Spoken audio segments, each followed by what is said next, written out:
Magandang araw mga kalabtik, panibagong tutorial na naman yung ibabahagi natin sa inyo mga kalabtik. Ayan, kung mapapansin nyo, mayroon tayong washing machine dito.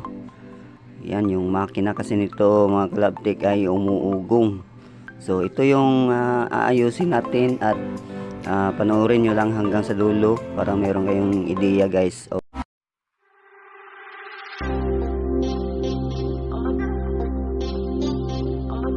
Yan, tingnan natin yung loob ng kanyang makina. Ayan, baklas na natin to guys. Yan, para makita natin yung kanyang makina. So ayan, kung mapapansin nyo, ayan, so sobrang sikip niya guys.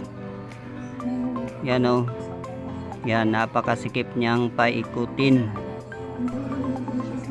Yan, so mamaya paandarin natin to para makita natin yung kanyang problema. Okay, ayan, so ito yung kanyang capacitor. So hindi pa naman lumulubo. Yan, titingnan lang natin yung makina niya, baka dito yung problema. Ayan o, yan, dito naman sa loob, ito yung kanyang gearbox case guys. Yan, so okay yung kanyang pag-ikot. Ayan, smooth naman yung gearbox case niya. Ayan siya guys. Yan oh. Yan, smooth pa yung paikutin guys. So yung makina lang ng motor yung babaklasin natin guys. Tingnan natin yung ano niya sa loob, baka mayroon ng mga kalawang. Ayan. Ayan, so isaksak natin guys. Tapos paikutin natin ng konti. So set natin yung timer nya. So ayan siya guys. Ayan, umuugong na siya guys. So ayan. Oh. So ayan. So kung napapansin nyo guys, umikot siya kanina. Ayan, umugong na naman. Ayan. So paikutin natin.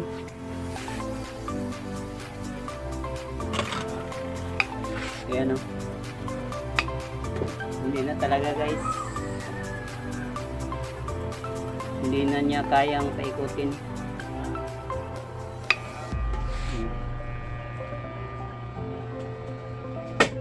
So ayan.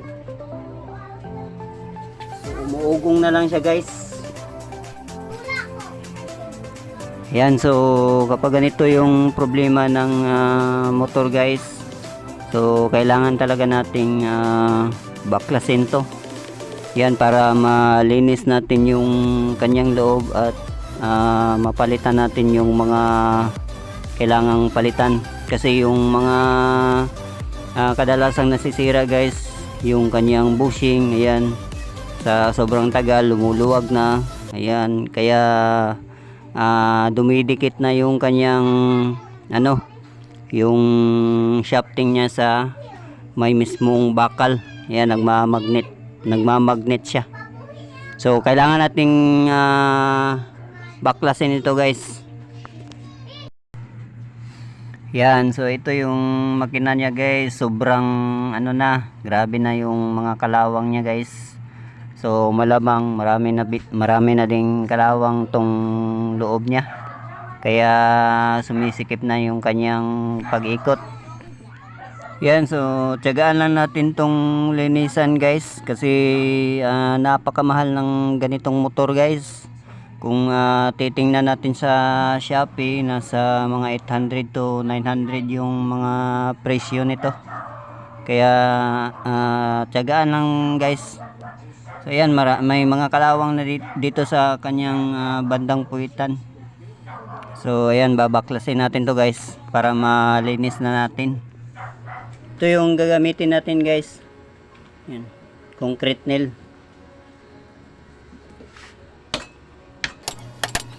Ito yung mahirap guys kapag walang tornilyo yung kanyang lock. Yan, mahirap tanggalin guys. Ayan, so na backlash din natin guys. Yan, napaka ano na yung kanyang shafting guys. Mayroon ng mga kalawang. Yan, kung mapapansin nyo, napaka ano na. So kailangan natin itong lihaan guys. Kasi ang dami ng kalawang. Tapos yung kanyang bushing. Yan, sobrang dumi na guys. So maraming ano na, maraming alikabok sa loob. Yan, mayroon na ding kalawang. So kailangan natin tong palitan yung kanyang bushing guys. So yung kanyang bushing, marami namang ano, mura. So yung bushing siguro mga nasa 20 pesos lang. Yan, so palitan natin yung kanyang bushing. Tapos yung bandang dito guys, kinain na din ng kalawang. Ayan, kailangan na din nating lihaan. Okay.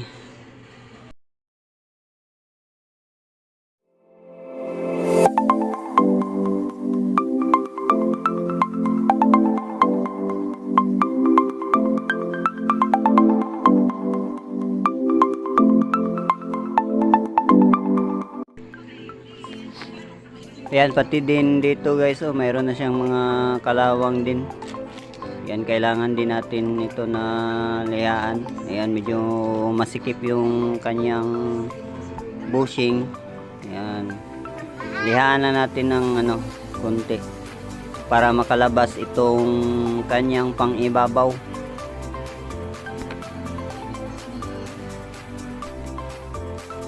Okay, yung gamit pala nating pangliha guys ay liha 1000. Ayan. Yan yung ginagamit natin kapag mga ganitong motor yung lilihaan natin guys, para hindi siya masyadong magaspang. Yan.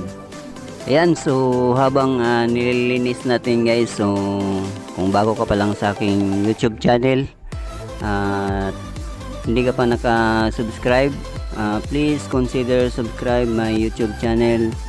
At i-hit mo na rin yung notification bell para updated ka palagi sa mga ina-upload nating mga tutorial guys. Ayan, so medyo okay na siya guys. Okay, itong pang-ibabaw naman na bushing, ayan, kailangan natin tong i-align guys. Ayan, higpitan lang natin yung kanyang flower para hindi siya masyadong magalaw pag pinasok yung shafting. Okay, so lilinisan din natin tong ano niya, yung kanyang busing sa pangilalim, at saka lagyan natin ng langis kasi marami na siyang kalawang. So yun yung nagpapasikip ng ikot ng ating ano guys, ng motor.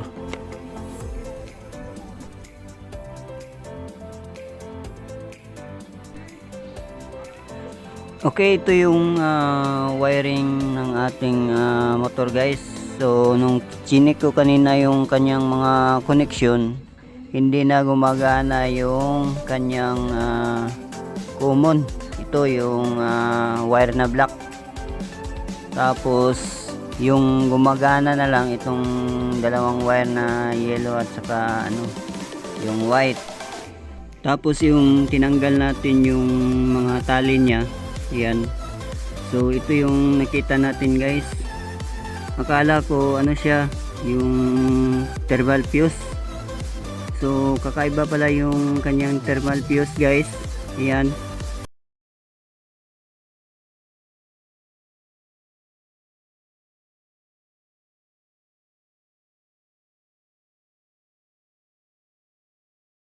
Nito kasi ngayon pa ako nakabukas ng ano, makina ng washing machine. Tapos ito pala yung kanyang pisa. Yan, nakakonect.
yellow.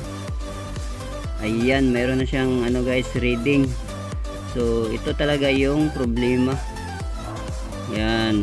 So yung gagawin natin guys, tanggalin natin to. Tapos bibila natin kung mayroon ito sa Shopee. Yan. So tatanggalin na natin to guys. Yan, so yan yung kanyang pisa guys. Meron siyang pangalan na BW-A1D 135 degrees.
Yan. So 2 tapos naka times 10 tayo, times 10. So 2 times 10, mayroon siyang reading na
Guys, so balik na natin yung kanyang motor. Yan.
Yan, ito yung kanyang common. So papunta yan connection sa may plug. Okay, try nating isaksak guys. Yan, so dito natin nilagay yung ating motor para hindi siya masyadong magalaw. Okay, saksak natin guys. Yan, nakasaksak na.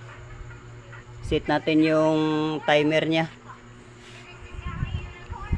Try natin kung iikot.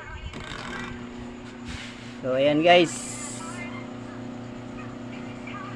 okay yung kanyang ikot. So ayan,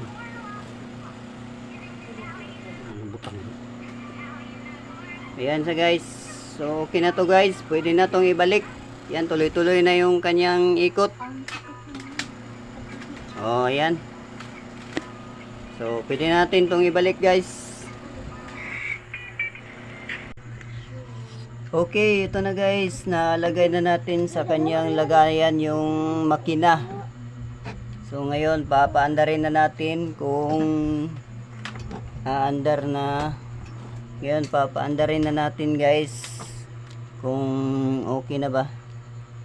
Ayan, so saksak na natin guys. Ayan. Okay. Okay, so ngayon papaandarin natin yung timer niya. Subukan natin kung okay yung kanyang ikot. Ayan. Ayan na siya guys. Yan, so okay. So na-solve natin yung problema ng washing machine natin guys. So ganyan lang guys, mag-ayos ng washing machine. Pagka umuugong yung makina niya, tapos okay pa naman yung capacitor, check nyo na lang yung makina ng motor. Baka pareha tayo ng problema guys. Okay, so sana may natutunan kayo sa ating video ngayon guys. At yun lang muna sa ngayon, at maraming salamat sa panonood.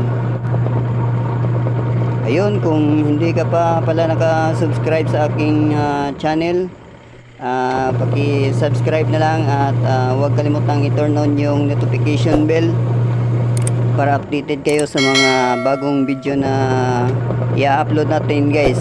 Ayun, maraming salamat at God bless.